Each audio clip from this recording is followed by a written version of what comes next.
They know Chandra, and this is so unlike her. To the police, this starts looking like it's an orchestrated cover-up. If Chandra did go to Rock Creek Park and didn't come back, chances are she died there. There's a bunch of ripped up clothing and a human skull.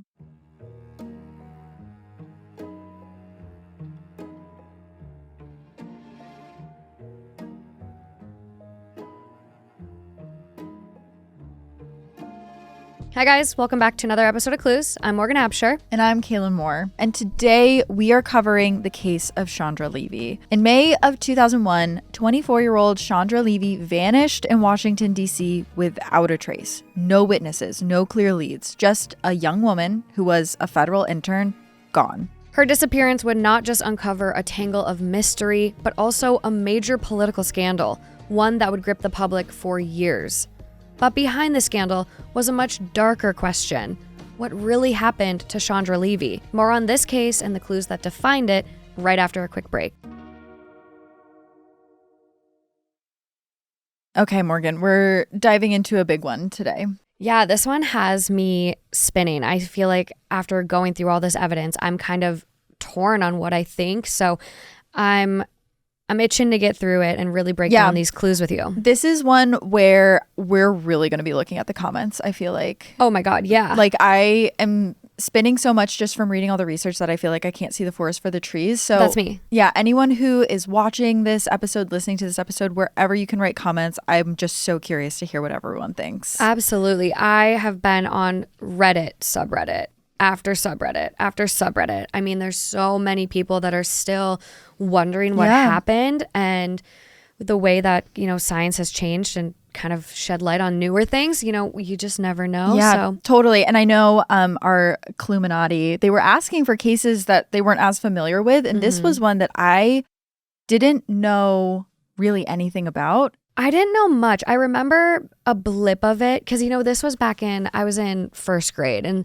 I remember a little bit in the media about it, but then September 11th struck, and it was just like one of those times where it's like everything kind of got swept away by that and everything that was going on. But it's like everyone can remember where they were on September 11th. It's like that was such a defining moment. And so I remember it kind of being around the same time. That's so interesting. No, I was so I hadn't heard about this really at all. So yeah. But there's been updates throughout the years. There's still stuff that can be done today. So I think we should get into it. Absolutely. So in May of 2001, a 24-year-old girl named Chandra Levy had just finished her internship program in Washington, D.C. for an internship with the Federal Bureau of Prisons. Within the next 2 days, she was going to pack up her small apartment in the city and move back home to California. Chandra had taken this internship to fulfill a graduation requirement at USC, where she was getting her master's in the School of Policy, Planning, and Development. And she was super smart, super hardworking. It's hard to move across the country and basically start your life over for just an internship, but that was something she wanted to do because she had her sights on the FBI or the CIA. She wanted to have a high-profile government job. She was such a hard worker and so academically driven. Yes. I saw that she graduated undergrad in 3 years, worked for the police office in her town in Modesto where she's from. She started working there in high school and would wear her little police junior badge to school in high school. She was so dedicated. No, she knew what she wanted and she was doing everything in her power to go get it. So she was taking this internship in DC. But this day, Chandra was done with this internship, and so she was getting ready to travel back home. So on April 30th of 2001, she's in touch with her parents, Robert and Susan, and they're talking about booking a flight. She had just canceled her gym membership that day. Again, she's getting ready to leave. And she had plans to walk at her graduation on May 11th back in California at USC. She ended that night by sending her mom an email with all these flight details of what flight she was thinking about taking. But then they don't really hear from her after that. She doesn't call them to confirm her flight info. She doesn't arrive back home. Her parents don't hear from her for 5 days. And when they try to reach her, they can't. She doesn't pick up the phone. She's not answering emails. So they end up calling the DC police and they report her missing. Officers are able to go over to her apartment for a wellness check. They end up gaining access to the apartment as well. And when they get inside, Chandra's not there. She's nowhere to be found. But when they get inside of her apartment, there's just a few weird things about the scene that they notice right away. For example, she left her wallet behind. And maybe you're like me, there's very few reasons that I would leave the apartment without my wallet. But that's not even the most concerning thing that they see, because there on the ground are Chandra's suitcases, and they're open. It looks like she was in the middle of packing for something, but never got the chance to finish. And they look around, and everything else in the apartment, aside from those two things, kind of seems normal. There's no sign of forced entry, no sign of a struggle. There's not like blood or anything in the apartment. So the officers start thinking, well, she's an adult. It doesn't really look nefarious in here. Maybe she'll just come back on her own, which is why one of them leaves their card and just writes a note for Chandra asking her to call when she does come back. They're not very concerned. But when Robert and Susan, her parents, hear this, their hearts drop because they know Chandra, and this is so unlike her. It's really unlike her to not contact them for 5 days, and they feel it in their gut that something is wrong. So they decide to take matters into their own hands. And Robert just starts making phone calls. He calls her job, he calls her internship, he calls the FBI, he calls hospitals around Washington, D.C., and no one knows where Chandra is. And so what are they supposed to do at that point? The cops aren't really looking for her. They don't seem concerned. Her internship is over, so no one she worked with has any idea where she is. So her parents do kind of the only thing they can think of, and they start looking through her phone bills, hoping that that will give them any hint as to what happened. And that ends up holding a major clue. Yeah, our first clue in this case are these phone records. Luckily, Chandra was still on her parents' plan, and so they were able to get access to this bill pretty quickly. The phone bill showed a bunch of numbers that she had called recently, and there was one number in particular that she was dialing a lot. So her mom, Susan, gives it a try. It rings a few times and then goes to voicemail. And that's when Susan realizes this phone number belongs to the office of U.S. Congressman Gary Condit, which worries her because she knows Chandra had a pretty, let's just say, intimate relationship with Gary Condit. And when Susan sees that Gary's office is the last place her daughter called, her heart drops because she's learned some pretty scary things about the congressman recently. I know how you all feel about tangents, but we need a sidebar real quick on Gary Condit. In May of 2001, when Chandra goes missing, he's 53 years old and he's been in Congress for about 12 years. He's been married to his high school sweetheart, Kaelyn, since he was 18, and they have 2 kids together. Condit's a Democrat, but he represents a fairly conservative area,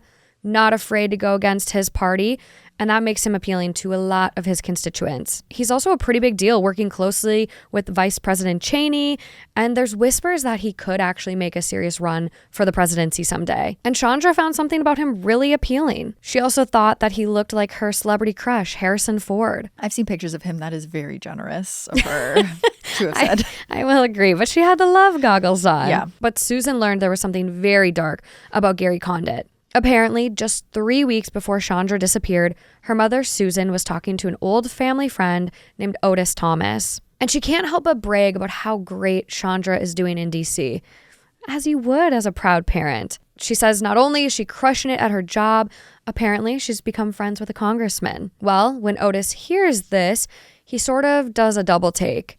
He says, "Hey, any chance that's Congressman Gary Condit? Our rep, Gary Condit?" Susan doesn't know. Chandra hasn't really said anything. She's actually been somewhat secretive about her man. But Otis says if it is Condit, she needs to get away from him. Stat. Apparently, about 7 years before, when Otis's daughter was 18 years old, she went to one of Condit's campaign rallies in Modesto. Otis's daughter ended up meeting Gary, who again, still married at this time, but they hit it off. And it wasn't long before Gary and Otis's daughter were having an affair. At 18 years old. Very young. Every time I read that is just horrible. Very young. Otis didn't have a lot of details to share, but apparently Gary was super controlling. Like to the point where Otis's daughter was so scared of him after the relationship ended that she literally went into hiding. Because he's one of the most powerful people in the country. We've all seen Scandal. Yeah. That's all Susan needed to hear. As soon as she's done talking to Otis, she calls Chandra. So when Susan asks, quote, "Hey, by any chance is your congressman friend our local rep Gary Condit?"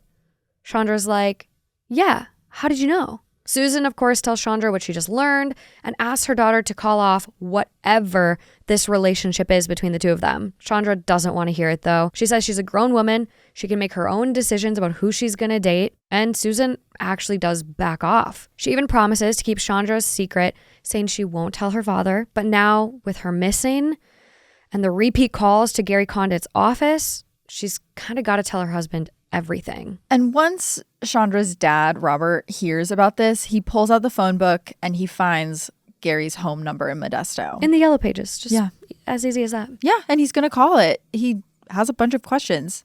When he does, Gary's wife actually answers, Kaelyn. And Robert tells her the situation, sort of. He knows that this is a really tough line to walk, even though he's furious right now. He has the wherewithal to be like, listen, they're not going to talk to me if I just start making accusations. So he's pretty vague with his wife about what's going on. But basically, he says he's calling because his daughter is missing and he needs the congressman's help.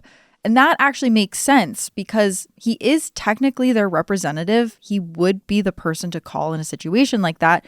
So Kaelyn says, yes, of course, I'll pass on your message right away. She seems legitimately concerned and she hangs up. And then a few minutes later, Robert's phone rings and it's Gary Condit himself. And I have to say, again, he's furious in this moment, but he does a really good job of holding it together. He doesn't say anything about the affair. He doesn't make any accusations. He doesn't ask where his daughter is. He just tells Gary that his daughter is missing and that his office was one of the last places she called.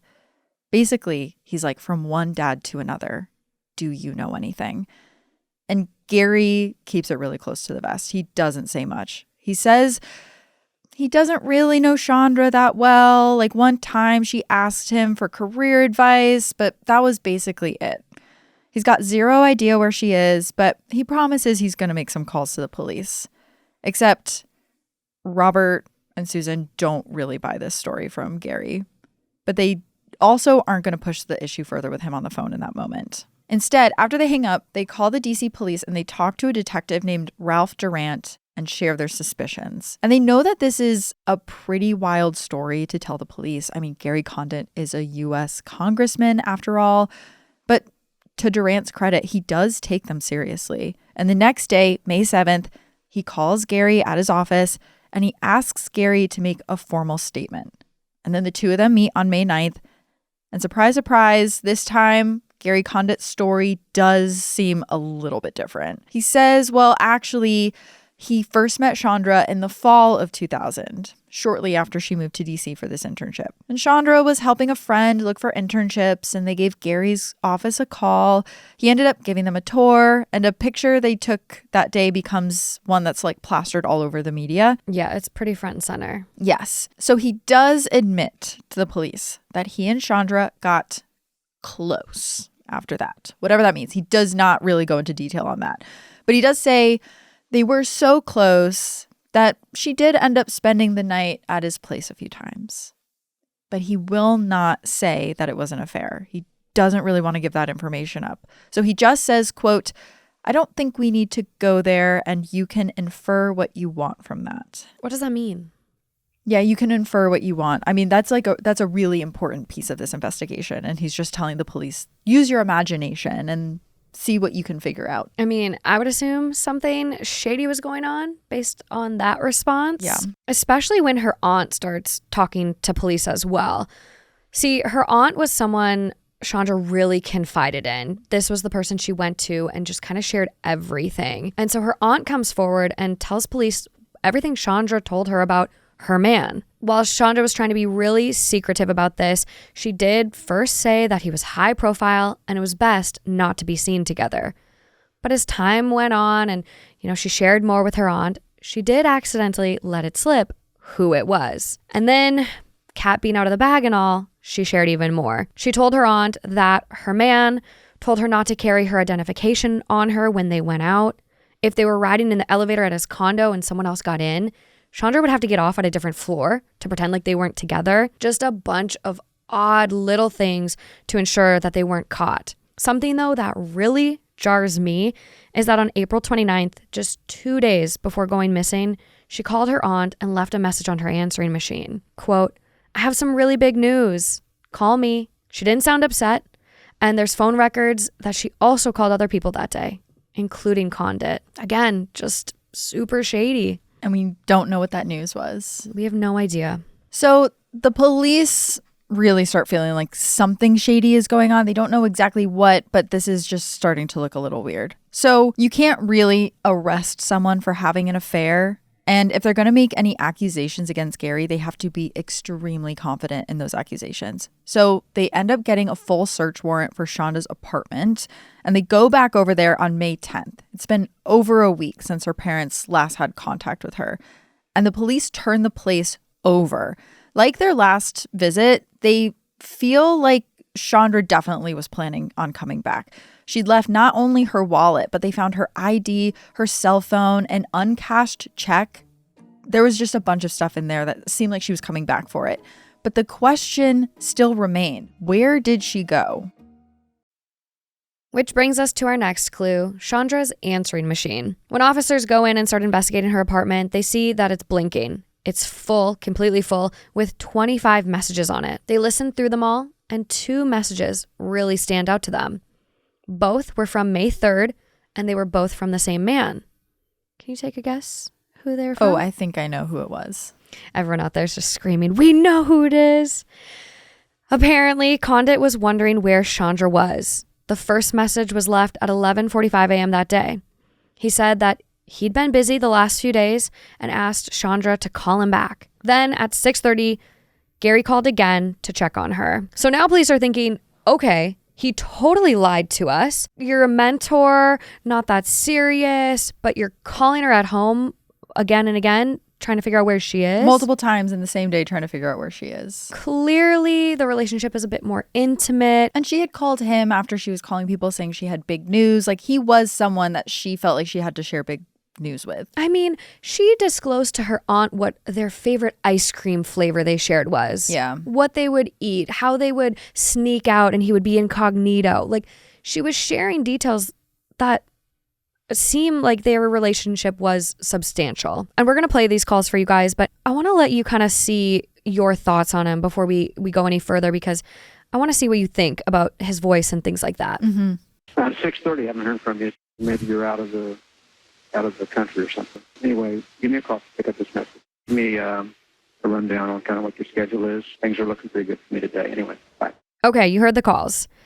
It seems like he's genuinely worried to me. It does, yeah. It doesn't seem like someone who's, calling like we've had in other cases to kind of give themselves an alibi or fake messages. So but also he's a politician. He's and kind there's of that. His whole job is just sounding sincere. And there's that.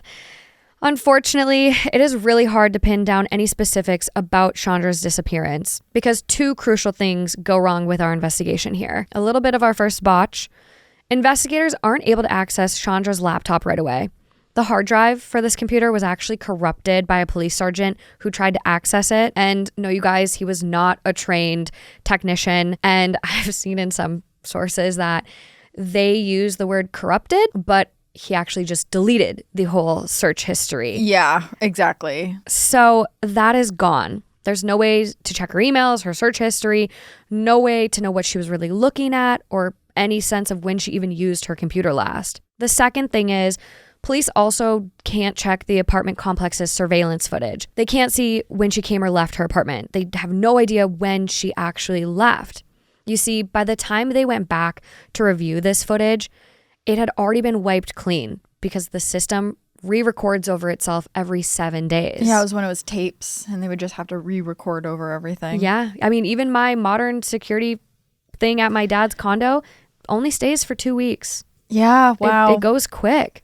So they really have no idea when Chandra left or where she was going, if she was with anyone. Which is frustrating because they were already at her apartment. I know, they were there. They were there 5 days after. Days before, and they would have been able to access it and see what was going on. It would have been there. But I mean, this really only leaves one big person of interest in this case, Gary Condit. So after they searched Chandra's apartment on May 10th, the DC police were now really treating this like a high priority case. And they start searching everywhere. They're going through her neighborhood, through alleys, vacant buildings in the area, even the dumpsters. They're just really trying to search everything. Doing their diligence. Yes, exactly. Sure. They're using canines. They have helicopters. They're really pouring a lot of resources into this, but there is no sign of Chandra anywhere.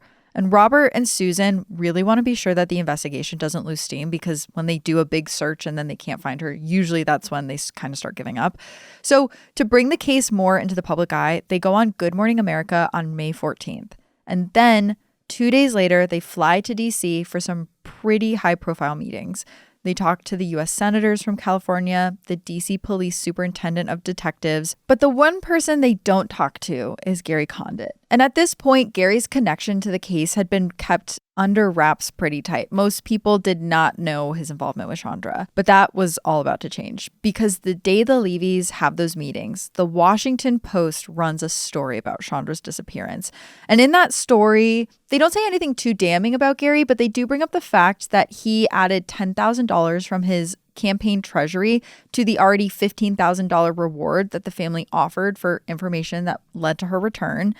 And he says in the article, they have a quote from him that says, "Chandra is a great person and a good friend," he said in a statement. "We hope she is found safe and sound." And then another intern from Condit's office said that as far as she knew, Levy went to Condit's office only once in October for a brief casual meeting. And Condit could not be reached for comment yesterday. So people from that article kind of start coming to their own conclusions, and his office gets flooded with phone calls of people asking if he was involved, if he was having an affair with her.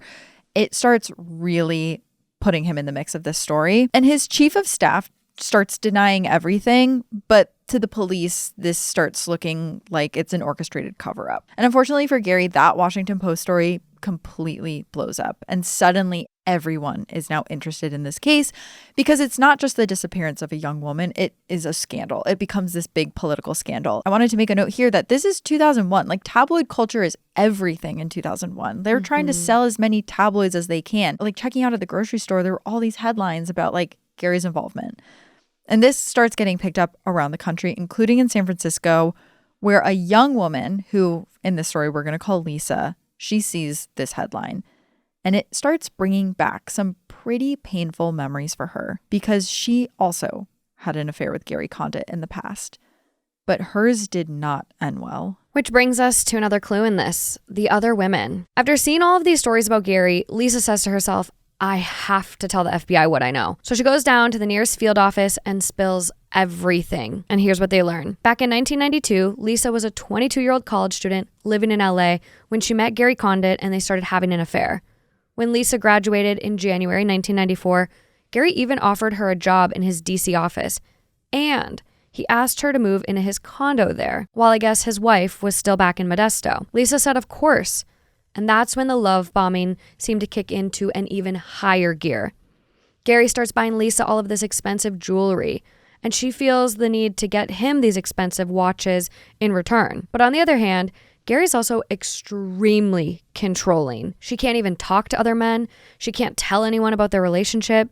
They can't even go out in public together. The situation gets so overwhelming that by the spring of 1996, Lisa cuts Gary off completely. And they don't see each other for a few years, until Lisa agrees to go and get coffee with him in 1999. It's over a latte that she tells Gary she's married now. She's over him. And Gary is pissed. He tells her she'll get bored of her husband and one day come crawling back to him. And honestly, it really freaked Lisa out, especially when in May of 2001, she sees the news about Chandra Levy. About a week or two after Lisa says something, the FBI talked to a woman named Anne-Marie Smith, whose story also sounds a lot like Lisa's. She met Gary on a flight in July of 2000, a few months before he started seeing Chandra, and Gary really turned on the charm, and Anne-Marie couldn't resist. But one day she finds this long curly brown hair in his bathroom. She knows it isn't hers, but Anne-Marie tries to brush it off anyways. But on May 9th, right after the police ask to speak to Gary, she gets a really weird call from him. He says that he won't be able to talk for a while. And when the story about his affair with Chandra breaks just a few days later, it all clicks into place for her. Chandra Levy has long curly brown hair. So on June 1st, Anne-Marie sits down with the FBI, and she decides she's not going to cover for Gary. So she tells them everything. And when they ask her if she thinks he's capable of hurting Chandra, she says, honestly, I don't know. I'm not sure where Gary thought all of this was going to go. You know, as you mentioned, tabloid culture was alive and well. And just for listeners to note, like, this is shortly after Bill Clinton's affair, something that Gary Condit was very, very vocal about. Do you know what he was saying at the time about? I believe he was telling President Clinton to come clean. He put out a statement and demanded for Clinton to be truthful and transparent about the nature of their connection. Oh my God. I can't, these people. Pot, kettle, meat. Yes. Like, sir. I think, and same thing too of interns, where it was interns. For Gary, just reading about his relationships with other women too, it feels like a total control thing. It's really scary, the level of control and like being intimidated by other younger men that these women might be dating. And like he seems very insecure and is using that insecurity to try and control them. And it's just upsetting to read about. Very. Gary starts realizing around this time that this is not looking good for him at all. He kind of really doubles down on the I'm going to come clean and show that I have nothing to hide. So he sits down with police again on June 23rd. And even in this meeting, he still does not admit to being romantically involved with Chandra. And he repeats the same story that he said before, that she was, quote, a constituent who became a friend. You know when constituents spend the night at your house all the time? But he does offer the police something that helps him a little bit in this investigation. He gives them an alibi, and he does have a pretty solid one. The police think that Chandra went missing on May 1st. That was the last time anyone heard from her. But we know there was like a long stretch of time where no one saw her, but they do believe it was probably May 1st that she actually went missing. And not only was Gary's wife in town that day, but his schedule was packed with meetings on Capitol Hill, including one with Vice President Dick Cheney. And if we assume that Chandra did go missing on the 1st, it looks like Gary was too busy to be involved. He did have all these like double-checked and confirmed meetings that entire day. But that just means he wasn't directly involved in her disappearance. That does not absolve him of her disappearance at all. So even with this alibi, police are still thinking that it's suspicious that he hasn't come out and said, yes, Chandra and I were sleeping together. At this point, basically the whole world knows, right? It's on every tabloid, but also the people close to Chandra heard it from her, basically herself. And so the police are wondering, why is this guy just hiding all of this? Now is the time to come clean. And so a couple of weeks later, on July 10th, they get a warrant to search his apartment. And it's completely clean. There's nothing really suspicious in his apartment whatsoever. But a witness does come forward and tell the police that the same night, just before the police showed up, they saw him throw a little box into a trash can. And it ended up being, the police are able to go into the trash and retrieve this item.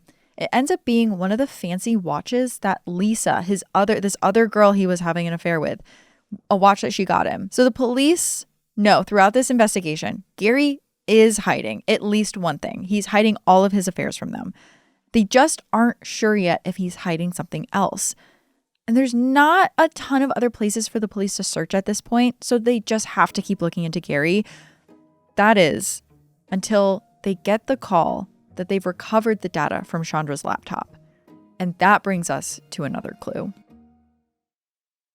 So once they get into this hard drive that one of their own corrupted, the police learn a lot about what Chandra was looking into and maybe shed light about where she could have gone. So on the morning of May 1st, Chandra was searching quite a few things. She was looking up Gary Condit, going to his page, looking for information on him and his wife. She searched Baskin Robbins, was looking into the weather. But one thing stood out right away. The night before, she had looked up a place called Rock Creek Park, went so far as to look up a map of the park, and seemed like she was trying to really get an understanding of trails. And to give you guys a bit more information, like this is a 1,700 acre recreation area in the middle of DC. Like this is a huge park, and there's a big creek that runs through it, hence the name. And it's got a ton of jogging paths, horse trails. There's even like a mansion on it, like this historical landmark. Really big, pretty park. But as pretty as it is, it can also be a little rough. It's dense and rocky, The water in the creek can get pretty high. So when detectives find these searches on her internet history, they're happy about the new lead. But if Chandra did go to Rock Creek Park and didn't come back, chances are she died there. So they send all of their resources out there. They get this massive search together. And on July 25th, they end up at a place called Grove 17 along Glover Road in the park. It's a pretty big team, 28 officers. They stand in one big line, shoulder to shoulder, to make sure they really don't miss a single thing. And they're told to search 100 yards off Glover Road. They look all morning, but they don't find a single thing. So that afternoon, they all get on a bus and head to a different part of the park. They are determined to keep looking for her, but neither Chandra or any evidence is found. And while all of this is happening, Gary Condit is struggling to save his reputation. The police are kind of starting to accept the reason he's acting so weird is primarily because he wants to protect his career and his personal life, but they aren't ready to clear him as a person of interest just yet. And as a last-ditch effort to save his reputation, he agrees, which we've talked about this in cases before, he agrees to an interview with ABC's Connie Chung on August 23rd, which this is something we talked about with Scott Peterson, like going on air to clear your name. Unlike most of Connie's interviews, which were pre-taped, edited, this one is live. And it's right in the middle of prime time. Wow. Almost 24 million people tune in to hear what he has to say. That is Game of Thrones numbers. I literally got the chills at that. Like, I don't know People what... are invested in this story. What was he thinking? And it's going to be live. So anything No that control. happens It's is out there. on the air. I've watched this interview. It starts off okay. He is firm in his denial that he has anything to do with Chandra's disappearance. He doesn't say anything about the affair. He does come off as genuine, as wanting to help find where she is and being concerned about her. But Connie Chung is a great interviewer, and she does not want to let him get away with anything. And she can tell that he's not being honest about the information he's coming forward with, because she has all of these receipts on how many times Chandra had called him the day she disappeared, how many times he had called her. And he keeps saying things like, oh, I wasn't really in contact with her. Like, she was a nice girl, but I didn't know her that well. And Connie's like, well, then why was she calling you on the day she disappeared? Why did you call her 2 times afterwards? He's like, oh, I don't remember making those phone calls. She's like, well, I have the receipts right here on how many times you called her. You left voicemails for her. Left these voicemails. And the more she pushes into him and will not accept the answers he's giving, the more he's sweating. And you can see his whole demeanor change in this interview. And he's just kind of this like shrunken shell of a man by the end. And it starts making him look really shady. This is kind of a career-ending interview that he does. And it's honestly about to get worse for him too. This is not even the worst part of all this, because even more information about Gary is about to come to light. And it's gonna kind of be the nail in the coffin for him. So in mid-September, the U.S. Attorney's Office in D.C. gets this phone call. It's from a lawyer who represents an inmate at the Washington, D.C. jail named Ramon Alvarez. And he has something he really wants to say about the Chandra Levy case. Alvarez is friends with another inmate, this guy named Ingmar Guandique. And the two of them really got to bond while they were in jail together. Alvarez was awaiting sentencing for an armed sexual assault. And 19-year-old Guandique had been convicted of attacking 2 women at Rock Creek Park, the same park Chandra was searching the night before she disappeared. And apparently, Alvarez says, there's more to Guandique's story. That's not the full extent of the crimes he was committing. According to Ramon Alvarez, Guandique had told him that he also had killed Chandra Levy, and Guandique claimed, at least according to Ramon, that Gary Condit paid him to do it. Whoa. We talked about this at the beginning, but this is actually the point in the investigation where 9/11 happens. And every single resource in this country is dedicated to that. All the newspapers, all the journalists, all the police, everything, especially in DC. Oh my gosh. All of those resources turn towards the terrorist attacks. And this bombshell came out right after those attacks happened. So there weren't many people to take this tip seriously. But even though there's not a lot of resources to dedicate to this, they kind of can't ignore the accusation that a U.S. congressman paid someone to kill his secret girlfriend. So some police reach out to the lawyer and ask for just a little bit more info. And this is what they learn. Apparently, Guandique said he was walking around his neighborhood in D.C. and all of a sudden a car pulled up next to him. and the driver rolled down his window, and it was Gary Condit. And he asked if Gwandike would kill a woman in exchange for $25,000. Then he handed Gwandike a picture of Chandra and told him that she liked to go jogging in Rock Creek Park. And Gwandike says, yeah, I'll do it. And we can pause here because this story sounds totally far-fetched to me. The fact that a congressman would just drive up to a random person on the street and roll down his window and be like, would you kill someone for $25,000 is outrageous to think. Yeah. We have a few notes on Gwandike. Like, it's not outrageous to say that maybe Gwandike was on someone's radar as like a criminal that could be used for hire. He did have like a criminal record at that point. He was working but had like a low-paying job, so it wasn't unrealistic that maybe he needed money. He also was in a gang and was known to be in a gang, so people have suggested that it's not out of the question that someone within Gary Condit's circle knew about Gwandike and suggested that Gary could hire him to kill a person for him. It does seem absolutely wild, though. But it sounds outrageous. But as we've learned from some of the cases we have covered, like sometimes reality is stranger than fiction. No, totally. And actually, the U.S. attorneys in D.C. do take this tip seriously. Okay. They have every chance to say that this is totally outrageous. And they're like, no, we are going to look into this. So they go and they speak with Gwandike in jail, but he denies all of this, of course. So they end up scheduling polygraphs for both Ramon Alvarez, who informed them, and Gwandike. Alvarez is up first, and they ask him two really important questions. One, did Gwandike tell you he stabbed Chandra Levy? And two, did Gwandike tell you he received $25,000 from a congressman for stabbing Chandra Levy? Alvarez answers yes to both, and in both instances, he's found to be lying. In Gwandike's polygraph, he's asked if he had anything to do with Chandra's disappearance, and his answer, he says no, is deemed, quote, not deceptive. To be fair, polygraphs have a lot of problems. They rely on physiological responses like heart rate and breathing. They basically operate by believing that when someone lies, they're stressed. So they measure if someone's stress responses are activated when questions are asked.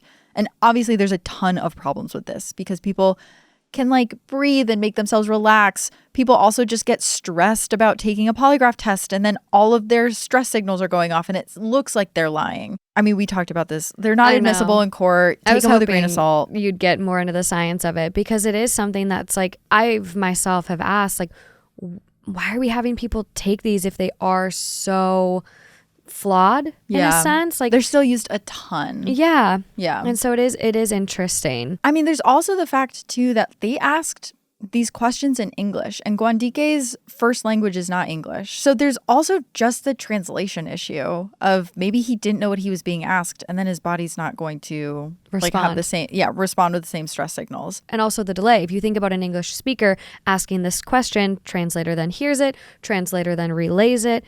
There's such a time delay. I feel like even that, like, you're just kind of sitting there like you're going to respond differently than instantly directly being asked a question. I know. And they had the opportunity to get a translator and they still didn't. They just asked them the questions in English. So that's interesting to me. Yeah, it's a little confusing as to why they did it that way. But in this case, the authorities don't press the issue. Like I said, they're really busy. And that means the investigation kind of goes back to square one. But after this, Condit's name is cleared. This was really the only, I guess, circumstantial evidence that Condit had some direct influence in her disappearance. And like it was deemed to be unusable. So his name is cleared. And now there are no suspects in this case anymore. On top of that, they also don't know where Chandra is. Months go by. There's no progress in the case. The horrors of 9/11 are still very much on the front page of every newspaper and using a lot of the resources that might have been able to go to this case. But Chandra's parents, Robert and Susan, are not giving up on this fight. And they actually end up getting this huge breakthrough in the case when they least expect it. On May 22nd, 2002, a little over a year after Chandra disappeared, her parents appear on the Oprah Winfrey Show to bring some attention back to the case. And that exact same morning, a guy goes for a walk in Rock Creek Park. He's on this path called the Western Ridge Trail, which travels along a steep ravine. And all of a sudden, he notices something down in the leaves. There's this like flash of red. He walks down the hill to get a closer look. and he realizes that there's a bunch of ripped up clothing and a human skull. So on May 22nd, 2002, remains are found. The man immediately calls the police, who rush over and search the hillside, and they find bones pretty much scattered everywhere. They also find sunglasses, a USC t-shirt that was turned inside out, one running shoe, a pair of underwear, a pair of black leggings, a sports bra, and a cassette player. And they happen to have Chandra's dental records on file, thanks to her parents. And so when they run them against the remains, indeed, it is Chandra Levy. It seems pretty clear that she'd gone out for a jog the day she died, but now investigators are dealing with a couple of new questions, like how did she die? And why didn't they find the remains sooner? Especially since they had a search team combing this very same park. In terms of the first question, it's really hard to know. The remains have been out there for so long at this point that they can't really determine a cause of death. There's no soft tissue, doesn't appear to be any DNA from the killer, no hard evidence. They actually didn't even find Chandra's own DNA on the clothes. That's just how bad the elements have treated this evidence. But there's one thing that gives detectives some insight. The leggings found at the scene were actually knotted at the bottom. And if you're watching on YouTube, you will see a picture of this. Again, go to our Instagram if you want to see it. It is very deliberately knotted. It's not you so took off strange. your legs and... It's like below the knee, someone tied them into knots. Yeah. And it is so... I cannot make sense of those leggings anytime I look at them. No, it is illogical to me. Investigators thought it looked like someone might have used these leggings to restrain Chandra, either by her wrists or ankles, and they considered this evidence that she had been sexually assaulted before she was murdered. But because it's been so long, there's not much for them to go on here. But back to that second question, how did they miss her? They were right there when they conducted this initial search. Well, it actually turns out there was a miscommunication with the search guidelines. Remember how the search party was told to go 100 yards off the road? Yeah, they were actually supposed to go 100 yards off the road and all of the trails. This trail was right by Grove 17, where they had searched on July 25th, the year before. And the fact is even more tragic when you note Chandra's remains were found just 79 yards off the trail. They likely would have found her. And it's so heartbreaking.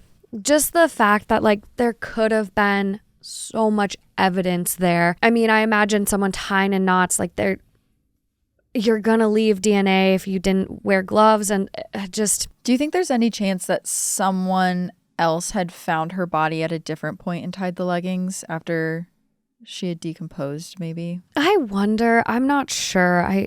It feels like because the clothes were already inside out, other things like the shirt and whatever, that this was done at the same time. Yeah. No, but I think you're right. I'm not sure.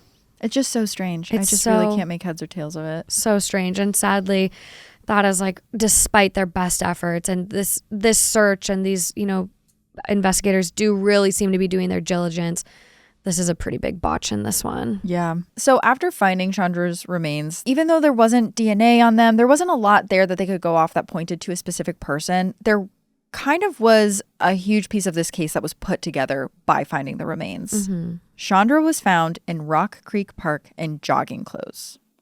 And Gwandike was currently in jail for attacking 2 women who were out jogging in Rock Creek Park. That's huge. So the police know that they have to look at Gwandike more, and they start digging into where he was around the time that she went missing. And it turns out that on May 1st, the day Chandra was believed to have gone missing, he missed work. Some journalists from the Washington Post actually learned that around the same time, Gwandike was spotted with a busted lip, a bloody blemish in his eye, and scratches on his throat. They also learned that the women who survived his attacks in the park had done so by fighting him off, and they were able to escape with their lives. So they're thinking maybe Chandra wasn't as lucky. But so much time had gone by, and like I said, there was nothing else at the crime scene that pointed to anyone. There was no DNA, no fingerprints, no hair, no clothing, nothing. So although it was highly suspect, it just wasn't enough to charge Gwandike with Chandra's murder. And the case really goes cold after that. For 6 years, the case is cold. But it doesn't mean that Chandra was forgotten. Journalists at the Washington Post kept investigating her case. They were still writing articles about it. And with more time and effort, they're actually able to learn a lot of new information. And they publish a story in July of 2008, over 7 years after she disappeared, and it breaks the case wide open. So this 2008 Washington Post series on Chandra Levy adds some shocking new details to the case. The first one has to do with May 1st, the day that Chandra actually disappeared. You see, it actually turns out there's another woman that went jogging in Rock Creek Park that day. And while she was on the trails, she noticed a strange guy following her. Thankfully, she managed to outrun him and nothing bad happened, so she didn't report it. You know, we all do that. We all do Maybe that. that was in my head. I'm being It's dramatic. fine. Like, I can't think that everyone's following me. Exactly. Right. But in 2003, she saw a picture of Ingmar Guandike on TV. And she realized then that that was the guy that chased her. So she went to police and reported it. Only they never followed up with her. It's a pretty big misstep again in this one. Yeah, it's another botch. But that's not the only thing the Washington Post uncovered. The reporters also found out that on May 14th, the day that Guandike was actually arrested for an attack in Rock Creek Park, he was questioned by the park police. And they showed him a picture of Chandra Levy. They told him that she was missing and asked him if he had seen her. And Guandike actually said, yeah, he had seen her before. On May 1st. He said he thought she was attractive, but that was it. The park police never relayed this information to the city police. Again, case after case, we have these people not communicating. I know it's always like the communicating between the different departments. We gotta get these guys talking. So all signs are really pointing to Guandike here. And even though he passed that polygraph test and there were some pretty big problems with it that we've talked about, police really start looking back at him. Yeah, they go and see him in prison after all of this comes out. And once they step into his cell on September 8th, 2008, they immediately notice a couple weird things. First, he has some very distinctive tattoos, which made him easier to identify. Mm-hmm. One of the tattoos was of the devil. One was of Chucky the doll from the Child's Play movies. Those are fine to have. But there was another one on his chest that really stuck out to the investigators. And it was a picture of a naked woman with dark curly hair. And they think that this woman looks a lot like Chandra. One of the detectives asked Guandike if the tattoo was some sort of souvenir. And in response, he just laughed. He didn't really answer the question or say much else. I'll make a note here. I actually don't know if that question was asked in English or if it was asked in Spanish. So it could be that he just didn't know what they were saying. Mm-hmm. While he was being questioned, the detectives were still looking around his cell at just what he had in there. They actually end up finding a picture of Chandra that Guandike had cut out of a magazine. Even though Guandike wasn't really talking to police at that point, the detectives really know that they have to keep digging into him. And they soon learned that he had talked to a lot of other people about this case. So sometime after that prison visit, investigators speak to someone who they described as, quote, a confession witness. This person tells detectives that Guandike had bragged about killing a young woman with dark curly hair who was running alone on a wooded path. And then the police get in touch with one of Guandike's friends. They had exchanged a few letters a few years earlier, about 5 years earlier, which wasn't that long after Guandike became a person of interest in the Chandra Levy case. And Guandike, in a letter, said that he spent a lot of time in the park in Washington, D.C., and that he was responsible for killing a young woman. And none of this really compares to the thing that they learned later on in 2009, because that's when they talked to an inmate named Armando Morales. He's serving a 21-year sentence for federal drug and gun crimes. He had been cellmates with Guandike in the past, and the two of them were really close. Morales says that they were basically brothers. After a couple of years, Morales gets transferred to a different facility. He says that this new environment really helped him get his act together. He got a life coach. He found God. He really turns himself around. And so one day when he's in prison, he sees some news coverage of Chandra's case on TV. And he decides, kind of as this reformed man, that he needs to get in touch with police. And he tells them that Guandike bragged a lot about the women he attacked in Rock Creek Park. And he told Morales that he killed Chandra Levy specifically. Apparently, Guandike was really detailed with the story he was telling. And it seems like there was a reason that he wanted Morales to hear it. Because there were rumors that Guandike had sexually assaulted Chandra before he killed her, and rapists were not treated well in prison. So it was kind of like he wanted to clear his name, which is why he told Morales that he did not sexually assault Chandra. He only killed her. After hearing this, the detectives really think that Morales is telling the truth. It checks out with a lot of the other things they'd heard from other inmates. Also helps that this is the second informant. We also have Alvarez way back. The first one. Way back. Right around the time of the case. So it does seem plausible he could be coming clean to people he's close with. No, absolutely. Morales isn't asking for money in return for his testimony. You hear about this all the time with prison informants that they want to be released early. They want money. They want better treatment in prison.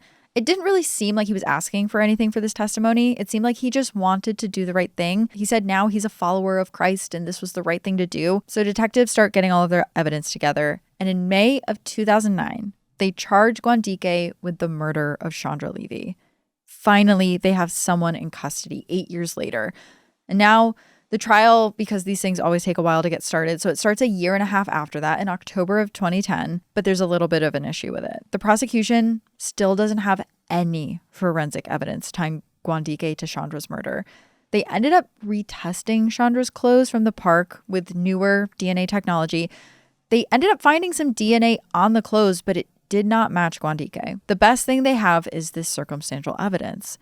The testimony from Morales and the fact that he was seen in the park maybe that day.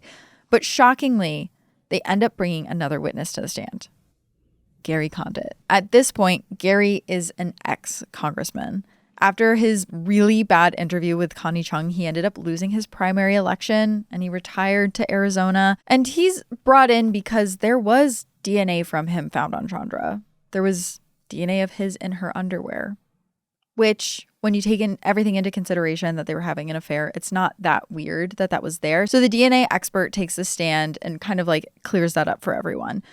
Despite this evidence, Gary still is not answering any questions about his affair with Chandra, but it was almost like he was brought to this trial to clear his name even more, to prove to the jury and to prove to everyone that he was never implicated in any crimes relating to Chandra's disappearance and murder. It's like almost as a refresher, like, hey, even if you don't think it's this guy Guandique, like you can't turn around and look at Gary because we've proved that it wasn't him. Yeah, almost to lock up that reasonable doubt that there is someone else besides Guandique. Like, oh, it could have been Gary. It's They're not saying no. Gary. Yes. Like, let's just say it now. We're bringing him to the stand and we're going to make sure it's clear. Like, Gary's not on trial here. They also bring two other people to the trial, and it's the two women that were attacked in the park by Guandique. And when they share their experiences, it really changes the entire tone of the trial.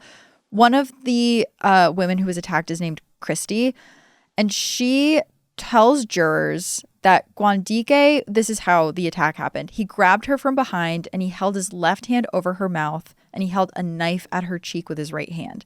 And then she said, I was trying to scream no and help, anything I could so that someone would hear me and come help. She said, I was going to struggle until I died if I couldn't get away from him. She was able to get away, as we know. And then the other woman came forward and claimed that Guandique followed her on an isolated jogging trail and attacked her from behind. She said she only escaped because she remembered a self-defense move and lodged her fingers into Guandique's mouth. He ended up biting her, but it freaked him out enough that he ran away. By the time that Morales took the stand and told the jury what Guandique said to him in prison, his fate was basically sealed. Everyone figured he had this MO and maybe he just attacked Chandra and she didn't survive. But then the defense gets to tell their side of the story and things start getting a little bit murky. Yeah, so the defense actually introduces some new details in this investigation that hadn't really been made public until now. You see, in the early mornings on the day Chandra disappeared, one of her neighbors actually heard screams coming from her apartment and called 911. It's not really clear whether officers actually responded or not, but this detail did raise the question of whether Chandra was killed in her apartment and then her body was left in the park. They then revealed that when Susan and Robert Levy stopped hearing from their daughter, the police weren't their first call. They actually called Chandra's landlord. They asked him to go check on her and then have her call them back. Not being able to reach her, landlord actually ended up leaving a bunch of notes under her door. But when police actually went to go check her apartment during that first initial welfare check, they actually found that the notes were like further from the door, like not somewhere that they would be if you just slipped them in and under, kind of implying that like, hey, maybe someone else went in, maybe it was her. The notes got moved, Yeah, the notes like added more to the mystery of it. Yeah, in a way, like it was making it seem like someone could have entered her apartment before police went inside, which would back up the claim that Chandra was killed inside her apartment and then brought to the park. Yeah, and so this is what the jury hears. They hear both sides, and the trial ends about a month later. The general public is not sure what's going to happen, what the verdict's going to be. A lot of folks actually expected that the jury would be hung. Even the lawyers thought that the jury would be hung. And it takes the jury 3.5 days to make a decision. That's a long time for a jury to deliberate. Yeah. And in the end, they find Gwandike guilty. He is sentenced to 60 years in prison, and it seems like Chandra's family can finally start to move on. But then, in 2016, Gwandike's lawyers actually file an appeal for his conviction, all because they learned some kind of shocking new information about his case. So it turns out, at least according to some, Armando Morales, the informant, wasn't as reliable as he seemed.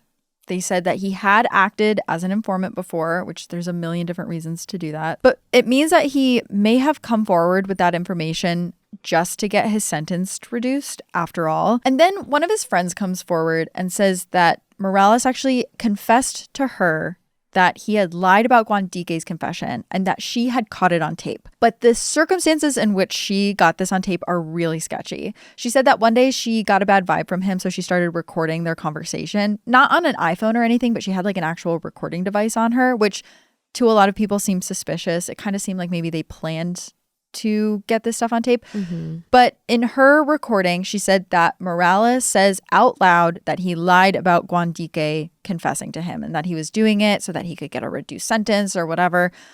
But when she turns in this tape, it's 7 hours long, and nowhere on the tape does he confess that this was a lie, that he was lying about Gwandike's confession.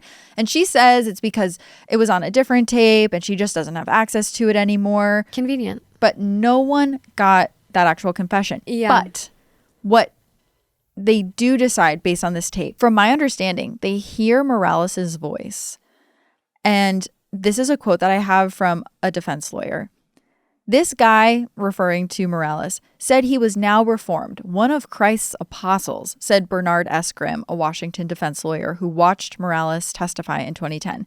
Quote, but if you listen to him on that tape, he's still the same gang thug he was years ago. It comes down to general credibility. That's what the Washington Post reported. So they just thought that he still sounded like a gang member and couldn't be trusted.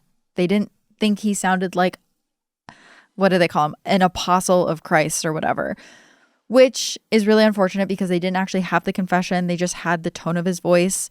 And it still is so explosive, it actually awards Gwandike a brand new trial. Which...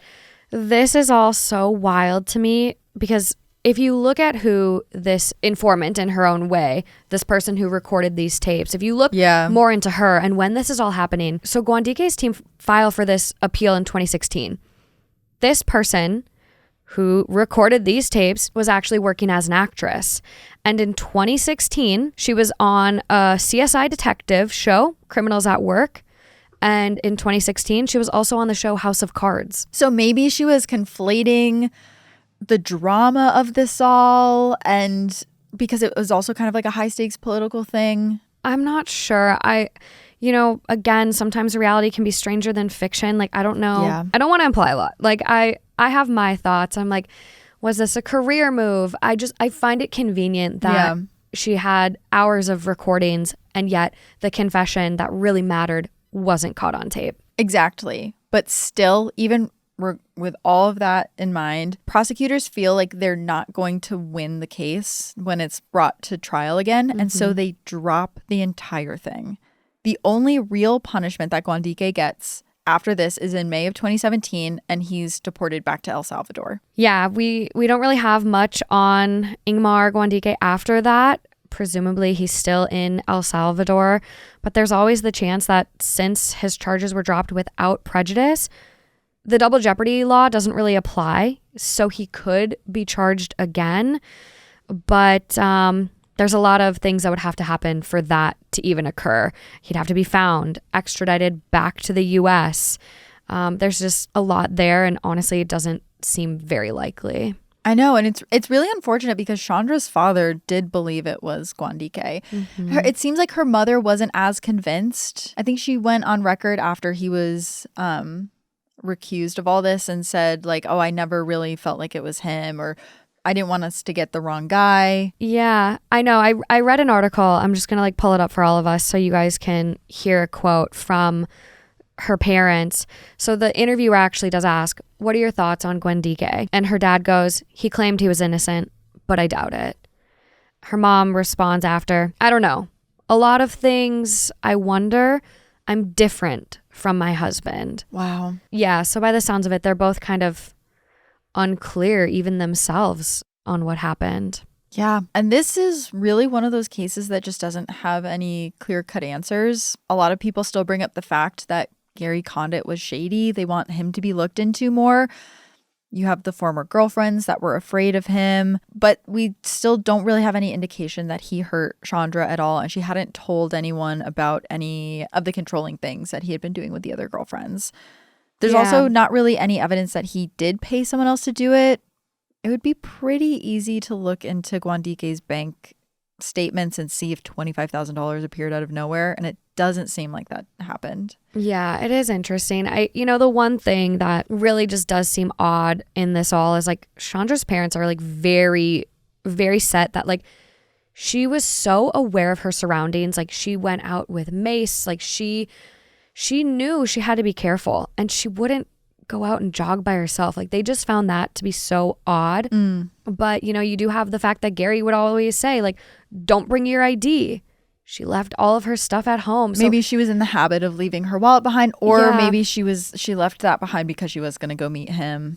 Yeah, There's that. It's hard because like we're talking about like credibility and like, oh, this informant doesn't have credibility now because of these tapes. But at the same time, you have someone who, despite having DNA found on Chandra's underwear, is still not admitting to an affair. Still, like, wrote a book, went on Dr. Phil again, and still is just not being forthcoming about the relationship. Right. It's very interesting. I mean, there's still so much that we could unpack with this and like all these implications. And this is where I got kind of like lost in the weeds and down the rabbit hole of Reddit. Yeah. Did you learn more about Gary from like the stuff that you had looked into? I feel like for me, I really fixated on Chandra's like last internet search history. She called her aunt and said, I have this big, exciting news. A lot of your heads are going to jump to where I think mine is. I'm either, is she pregnant, or is he going to leave his wife and she's excited to tell her? Like, my mind goes there. And so when she's searching like that morning or the night before, like looking for news on him and his wife, are you waiting for an announcement that they're getting divorced? Right. She told her aunt she wanted to marry him. She was going to live in secret for 5 years and then marry him and have babies. And like she saw a life with him. Yeah. There was one search that she had in her history about Baskin Robbins. Right. Yeah. She was looking up Baskin Robbins. Gary actually ends up, when he retires, he ends up investing and opening up Baskin Robbins shops. Really? What is that about? Like, why would, like, was she having this futuristic, like, search that morning? Like, he's going to leave his wife. Okay, waiting for the news. Okay, Baskin Robbins. He talks about investing. Yeah, we're going to open up trip. Baskin Robbins together. Yeah. Huh. Yeah, Baskin Robbins and him didn't go well. He actually was ordered to pay Baskin Robbins back over $46,000 because of, like, some issues with the franchise or something. I don't know. Interesting. Yeah. Not a lawyer, you guys. Yeah. But it's all so muddled for me. When you're going through the threads, like, do you get a sense of what the general public is now saying about, like, who they think was responsible for this? Yeah, the general public consensus on Reddit and in a lot of YouTube comments, they look back to Gary being involved in some way. They do, think murder for hire is what I'm gathering from the comments. Allegedly. That's allegedly. It's really hard to look past the fact that Gwandike was trying to kill women in Rock Creek Park. And then a woman around the same time is found dead in Rock Creek Park. That, to me, there's no really, like, I don't think she was killed in her apartment. I don't, like, I just feel like you can't really. The apartment was so clean. It was so clean. There's no sign of struggle. Like, he was coming up behind women. You didn't even see him coming when it happened. So I guess the only question would be, was he paid to do it by Gary? Yeah. I mean, the fact that he had a picture of Chandra a tattoo that resembled Was her. maybe of her. I tried finding the picture of the tattoo online. I can't find it. If any of you sleuths out there can, I would please be DM so it to curious us to see it. on the Clues podcast Instagram. But I mean, the signs are kind of there. His MO, Yeah. the history, Yeah. the fact he saw her. I But mean, it's a tough one. It doesn't really seem like this case is being actively investigated anymore. Part of me wonders if it's because they knew they had the guy and then he was released. And so what are they going to do now? Yeah. In the off chance that you watching or anyone you know has any information, you can reach out to the DC Metro Police actually by texting 50411. I also do want to note too, like the DNA that they found and they couldn't link to Gwandike. A lot of the DNA experts think it was from contamination from someone too, because it was just like such limited DNA and it was only a partial. So Okay, got it. I don't want to be like, oh, well, DNA, it must be someone else. I don't know if that's the case because it likely was just contamination. But for now, it's time to close this case file. Reflecting on this story, I think the best thing to do is follow Robert and Susan Levy's lead. In the wake of Chandra's death, they have refused to use the word closure. They hate it, actually. Instead, they've remained focused on honoring her memory by being open and curious and living life to the fullest. Yeah, that's all we have for today's episode of Clues. Thank you for helping us unravel the clues in this case. It's certainly one that keeps me up at night. Makes me a little nervous to go jogging by myself, if I'm being honest. But I want to hear from you guys now. What do you think? I mean, there's still so many threads that are left untied in this. And I would just be so curious after, like we said, we've been reading about this so much. It's hard to see the forest for the trees. So I would just love to see how other people kind of make sense of all of this. Absolutely. Your thoughts, theories, feedback, all of that is really what makes this community so special. For more exclusive content, monthly bonus episodes, early access, and ad-free listening, join our Crime House Plus community on Apple Podcasts. All right, we will be back next week with another case to unravel. And until then, keep searching, and we will see you next time on Clues. Bye, guys. Bye.